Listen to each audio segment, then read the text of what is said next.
Togha Temür, also known as Taghaytimur, was a claimant to the throne of the Ilkhanate in the mid-14th century. Of the many individuals who attempted to become Ilkhan after the death of Abu Sa'id, Togha Temür was the only one who hailed from eastern Iran, and was the last major candidate who was of the house of Genghis Khan. His base of power was Gurgan and western Khorasan. His name, Taghaytimur, means bowl pot iron in the Mongolian language. Before the death of Abu Sa'id, Togha Temür descended from Hassa, Genghis Khan's brother. Eventually, his family became the rulers of a nomadic tribe, the Chetty. His grandfather Babakar I had moved the Chetty into the region between Asterabad and Kalbush on the East Gurgan River. This region's principal cities were Asterabad and Jurjan. When Togha Temür became the leader of the Chetty, they were still in this area. Struggles with the Jalayirids and Chobanids.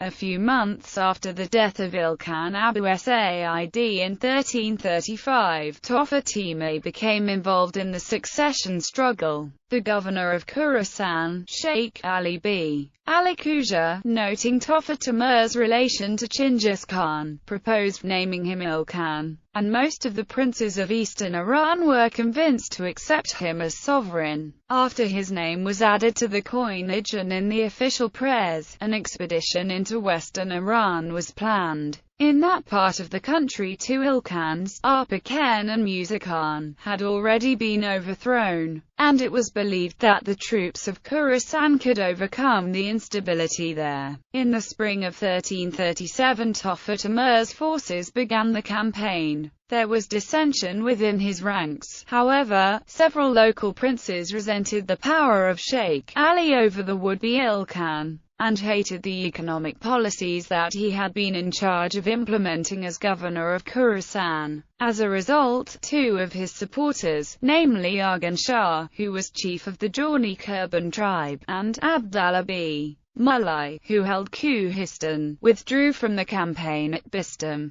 This was offset by the addition of the former Ilkhan Musa Khan and his troops, who had been in flight since their defeat by the Jalayirid Hasan Buzurg and his puppet Khan, Muhammad Khan. Together they occupied the old Ilkhan capital Sultaniya, but in June 1337 Hasan Buzurg met and defeated him on the field, forcing Togha Temür and Sheikh Ali to evacuate the region. In July 1337, while returning to Khorasan, Sheikh Ali was captured by Arghun Shah, who executed him and sent his head to Hasan Buzurg. From this point on, Arghun Shah was Togha Temür's most powerful supporter. He convinced Togha Temür to resist Muhammad I Mulai, who arrived in Khorasan to act as Hasan Buzurg's governor there. Togha Temür and Arghun Shah defeated and executed him in the fall of that year, making sure that Khorasan remained free of the Jalayirids. Less than a year later, Togha Temür was again drawn into events in the west. Hasan Buzurg's rule there had been contested by the Chobanid Hasan Kuchek, who had defeated the Jalayirids, killed Hasan Buzurg's puppet Khan, and taken control of Tabriz in July 1338. In response, Hasan Buzurg requested the assistance of Togha Temür. After consulting Arghun Shah, he accepted, and in 1339 he returned to western Iran. As part of the deal, Hasan Buzurg recognized him as Ilkhan. Hasan Kuchek, however, acted quickly to destroy the alliance. He sent a letter to Togha Temür, offering him the hand of his own Ilkhan puppet, Sati Beg, in marriage with the prospect of an alliance between the Chobanids and Khorasanis. Togha Temür was pleased with the idea, so he sent a response accepting the offer. Hasan Kuchek then forwarded the response to Hasan Buzurg with a supplementary letter warning him that Togha Temür was an untrustworthy person and claiming that the Jalayirids and Chobanids believed in many of the same things and could together work towards the reunification of the Ilkhanid state. Hasan Buzurg, believing his Chobanid rival, decided to turn against the Khorasanis. With both Jalayirid and Chobanid forces opposing him, Togha Temür had little choice but to return to Khorasan. Although in 1340 Togha Temür was again recognized by Hasan Buzurg as Ilkhan, and continued to be recognized as such until 1344, his attempts to unify the Ilkhanate under his rule had effectively failed. The regular Khurasani army had been decimated, leaving Togha Temür dependent on his and his allies' tribal forces,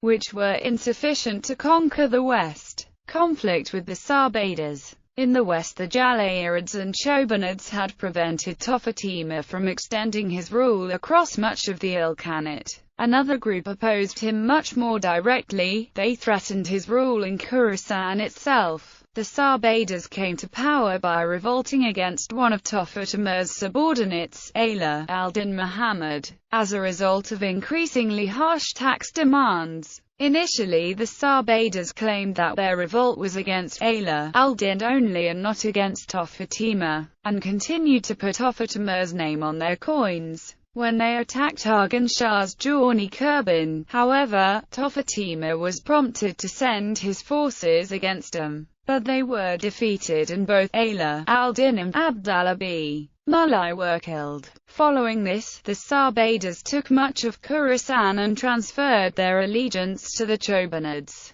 Recognizing Hasan Kuchuk's puppet Khan Sulayman Khan, Togha Temür and his supporters fled to the Jadriad Valley, to the south of Amol, whose ruler, the Bavandid Hasan II, was his vassal. In 1344 the Sarbadas decided to wipe out Togha Temür and moved against him, but the Bavandids trapped their army and killed their leader, Masood. This allowed Togha Temür to reclaim much of the territory the Sarbadas had captured, and he even briefly regained their allegiance. Despite this, the Sarbadas continued to pose a problem. Togha Temür was not helped by the death of Arghun Shah, who died in 1345 or 1346, after which the Jawni Kurban ceased to support him against the Sarbadas. Fighting between the two sides continued until Yahya Karawi took control of the Sarbadas in around 1352. He decided to submit to Togha Temür, minted coins in his name, sent him tribute, and promised to present himself before the Khan every year. Togha Temür accepted this proposal, and it seemed like peace had been achieved. However, Yahya did not intend to remain Togha Temür's vassal. In November or December of 1353 Yahya and a group of Sarbadas presented themselves before Togha Temür in his camp. They struck him down, then slaughtered his family and his army and killed the nomads' animals. Much of Togha Temür's territories then passed into the Sarbadas' hands again. The remaining lands were supposed to fall into his son Luqman's hands, but Amir Vali, the son of Togha Temür's governor of Asterabad, set him aside. It was he who continued the struggle with the Sarbadas.